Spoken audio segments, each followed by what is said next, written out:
Welcome back to a new episode of Canto Be Like, a Cantonese and English bilingual podcast, helping you to learn Cantonese and Hong Kong culture. This is your host, Venus.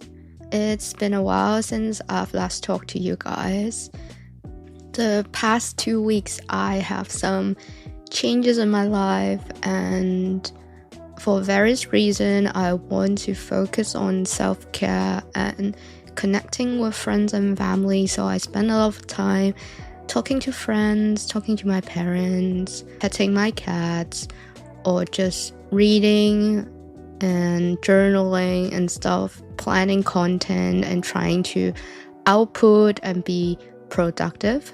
So sorry for skipping last week's episode, and for the last couple of weeks I don't feel like I have something significant to say, so I don't want to just do an episode for the sake of it, or so to keep my streaks, so to speak. So I just decided to take 1 week's break and settle down and try to figure what I want to put out there for you guys. And in the interim, I received a lot of very encouraging messages across different channels, like my Instagram DM, email, and even my YouTube comment section. So a big thank you to the people who went out of their way to tell me I'm doing something right and beneficial for them. So it's much appreciated.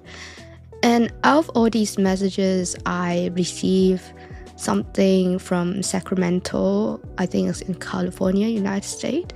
So this person wants me to do an episode so that they can speak to their grandparents, which I think is very meaningful. And I was raised by my grandma, and actually the first word I learned to say was popo or oipo. I think it's popo because it's easier to say.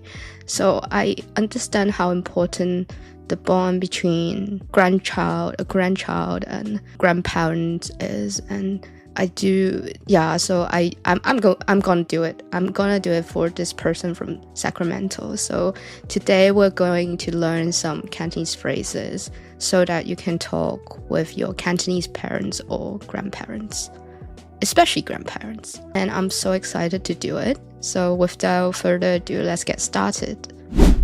So the first thing you meet them, whether at your place or their place or over the phone, is probably greetings, right?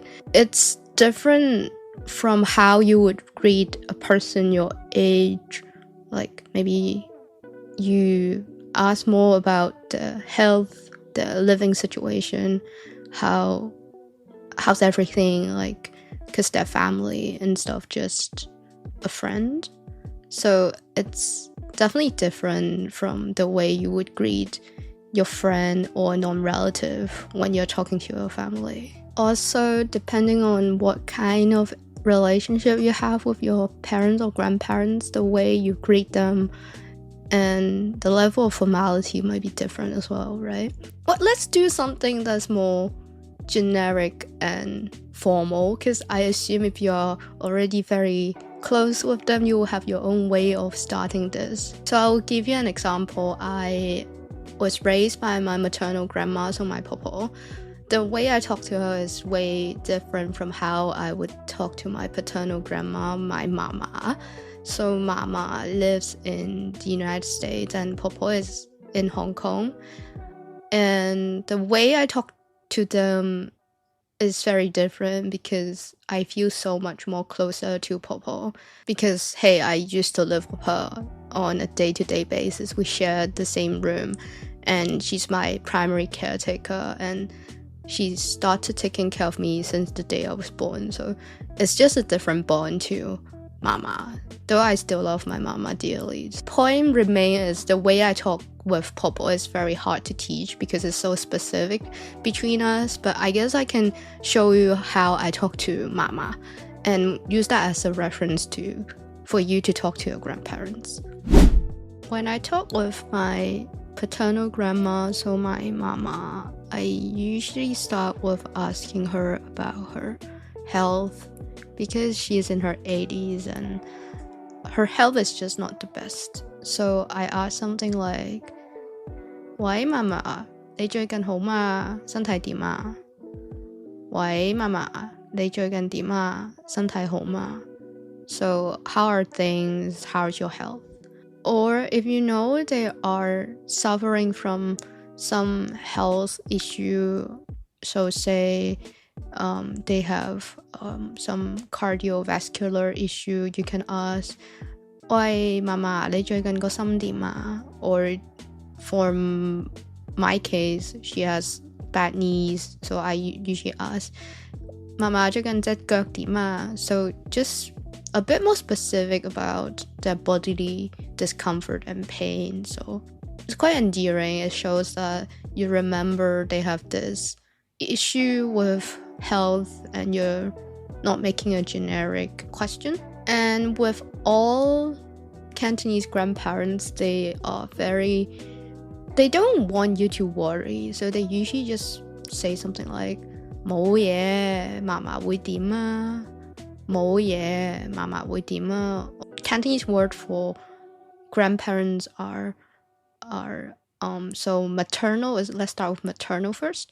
Maternal grandfather is 公公, and then maternal grandma is 婆婆, and paternal grandpa is 爷爷, and paternal grandma is mama. So depending on who you're speaking with, they will usually address themselves as their relation to you. So 爺爺公公婆婆嫲嫲 something like that. And then they will say 冇嘢啊，有咩嘢啫，都係咁噶啦。冇嘢啊，有咩嘢啫，都係咁噶啦。 They will say something like this so that you're not worried. The last thing they want is to make you worry. Then it will go something like, so I will usually say something like, 記住準時食藥啊，記住準時食藥啊。So take your meds on time. 食藥 is take med. 準時 is on time. So 記住準時食藥啊 is remember to take your meds on time.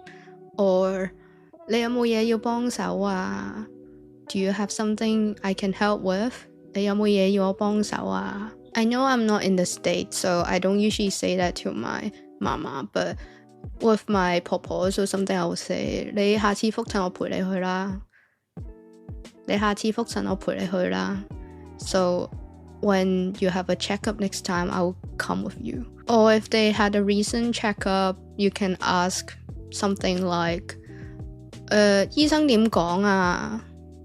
醫生點講啊？ So what did the doctor say?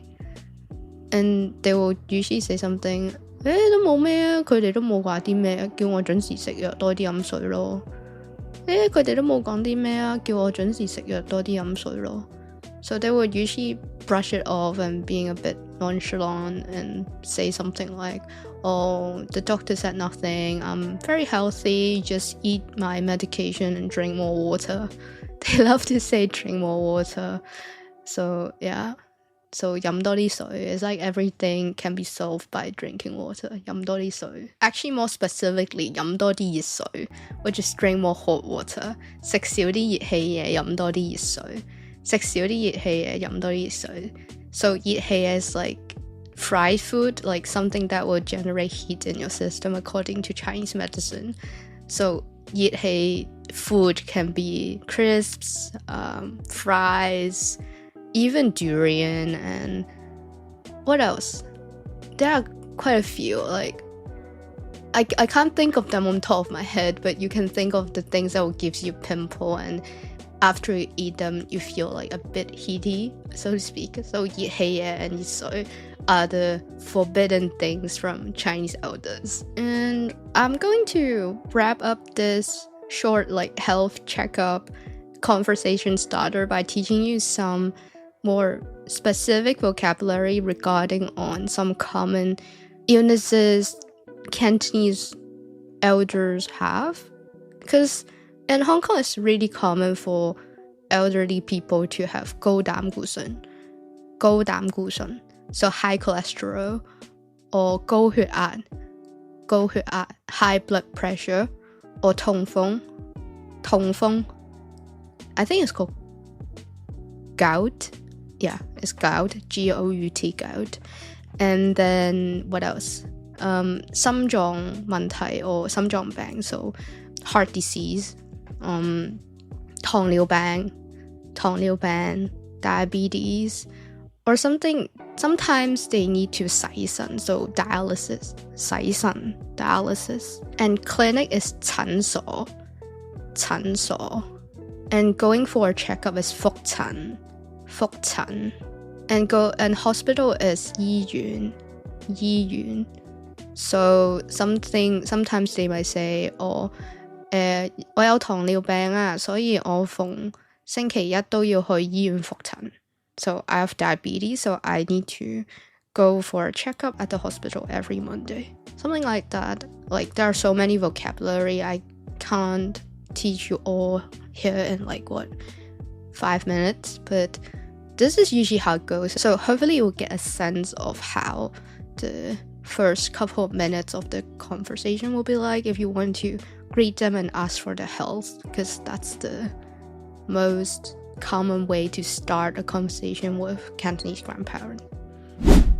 So this person from Sacramento specifically asked me to teach them how to ask their grandparents to tell stories about their youth and to understand their preferences and their day-to-day life better. I assume in this case, maybe because of language and cultural barrier, or maybe they don't live in the same neighborhood, so it's difficult to get to know their grandparents. Or sometimes when we grow up, we suddenly have the urge to understand our ancestry and especially our grandparents. I don't know which, and I don't want to guess, but let's assume you're trying to get to know your grandparents from the ground up. So how would you go about it? What kind of questions are okay to ask in Cantonese? So I have a thought about that, and I'm going to try to help with this situation as much as I can. So here are what I think you can ask. So I guess we started asking these questions as a way to know about our heritage better, and to westernized people or people who grew up in the West, it makes so much sense to ask existential questions. Like, how is it like to be you? Like, what is it like to have grown up in, I don't know, colonial Hong Kong? What is it like to have immigrated to America? These are interesting questions to ask, but if you charge in or ask them as they are, as how you would ask them in English, your grandparents would not understand and they probably would freak out.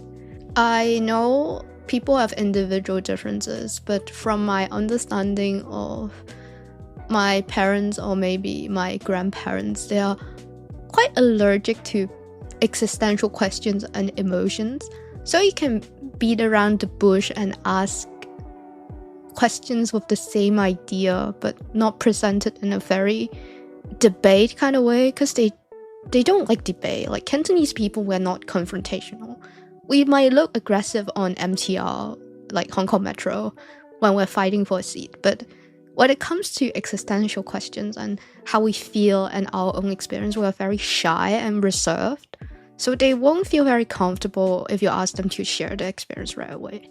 I have a think about that, and sometimes I've noticed my parents and grandparents, they like to comment on people, and by listening to the way they comment, it's easy to deduce or ask follow-up questions about their experience. They will feel like they're just making a associated comment instead of something about themselves, if that makes sense. So I will give you an example. If you want to ask them how it was like for them to move to America, you can say like, hey, in college or in school, there's this new kid from Hong Kong, and they're like acting this, acting XYZ, and said XYZ, and how do you feel about that? What was it like when you were in a similar situation? And they might feel slightly more comfortable to chime in and analyze the kid's psychology for you, so to speak. So I might say something to my 婆婆 and I'll be like, 嫲嫲，我啱啱有個同學仔咧嚟咗美國啊，佢好似咧學英文都覺得幾難嘅喎，跟住之後又要學啲鬼佬嘢啦。你嗰陣時啱啱嚟美國嗰陣時，你覺得點啊？ So I'll repeat. 哇，嫲嫲，我最近有個同學仔啱啱嚟美國，又要學英文，又要學啲鬼佬嘢啦。你嗰陣時啱啱嚟美國，你覺得點啊？ So I basically told her I have a classmate who just arrived America and needs to learn English and Western culture, and I asked her how she felt when she was in a similar situation. So she might say something like, 哇，咁陰公啊，真係唔容易喎，由頭開始要喺一個新嘅國家生存。I repeat, 哇，真係陰公咯，唔容易㗎，真係要從新開始喺一個國家度生存。So, 陰公 is like, oh, that is so, like, poor kid. And the phrase means, like, it's really hard to start over and survive in a new country. Then you can follow up with asking a question like, 哦，咁唔容易，你哋嗰陣時又打算嚟美國嘅？ I repeat, 咦，咁唔容易，你哋嗰陣時又打算嚟美國嘅？ So it means, well, if it's that difficult, why did you guys decided to come to the United States? Or if you want to sound more, because that phrase did sound a bit, not confrontational, but a bit unappreciative, so to speak, in the tone. So maybe you can be like, 哇，你哋嗰陣時真係唔容易啊，你又會想嚟美國嘅？你哋嗰陣時真係唔容易啊，你又會想嚟美國嘅？ So this time the tone sound a bit more appreciative, so you're acknowledging, well, it's really difficult for you guys, how come you still decide to come? That kind of vibe, and they might follow with 咁想下一代生活好啲，想下一代生活好啲。So they want a better life for the next generation. Obviously, I think talking with grandparents are less to do with language, but more to do with culture. So I think the rule of thumb is that don't charge in with some existential, very deep questions. Just make it like you're fishing for the comments and feedback on the situation.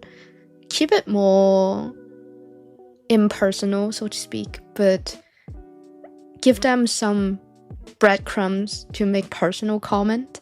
So it's like they can be vulnerable without feeling vulnerable is the main point, I think, talking with Cantonese grandparents. Talking to your Cantonese grandparents is a way to understand your heritage, and it's also a very invaluable lens into a whole new worldview and perspective. Also into Hong Kong culture, because they are pretty much the living fossil. They live and breathe Hong Kong values, especially in the more old colonial Hong Kong kind of way. I always tell my cousin he's like a time capsule, because my aunt and my grandma immigrated to the United States in the 90s. So they kept the way of speech, they kept the way of thinking, and it's so fascinating to see that era of Hong Kong in them. And I definitely think it's interesting for a Cantonese or an American-born Chinese, British-born Chinese, or Canadian-born Chinese, or Australian-born Chinese person, or any places-born Chinese person to talk with their grandparents and understand the place where they're from. and to understand the diaspora kind of culture. So I really appreciate your effort to learn Cantonese and Hong Kong culture and your heritage. I think it's important for us to realize who we actually are and to understand our identity and have a clearer sense of self, which is all very vital and beneficial for our mental health and sense of self. So definitely do that, and I will be supporting you guys along the way with this podcast, and that's my vision and mission with Canto Be Like, so to speak. And I do have something more language-wise or vocab-wise I want to say in this episode, but I think the thesis or the point of this episode is very good as how it is now, so I don't want to spoil that, and I will leave the rest of like the nitty-gritty of how to actually ask your grandparents' preferences and what they like in the premium episode Hong Kong Dispatch this week. So for Hong Kong Dispatch is for $6 per month, and you will get the archive and the weekly to bi-weekly update, 2 to 4 extra episodes on top of the 3 episodes, and they're all gonna be majority in Cantonese. And also you can access the whole archive of what I've already recorded, so that's a very good bank of content if you're looking to hone your language skills and hear me speak Cantonese more. So I think we've come to an end for this week's free episode, and I've always enjoyed talking to you guys. You are an amazing audience and very engaging. Feel free to reach out to me and tell me what kind of content and ideas you want me to cover. Like, as you see, I when you tell me, I do respond and do what you want me to do. So it's not talking to the abyss. So do talk to me and I will respond and adjust my content. So nice chatting with you guys or speaking to you guys, and I wish you a good week ahead. Talk soon, and thanks for listening to Canto Be Like. Take care, bye.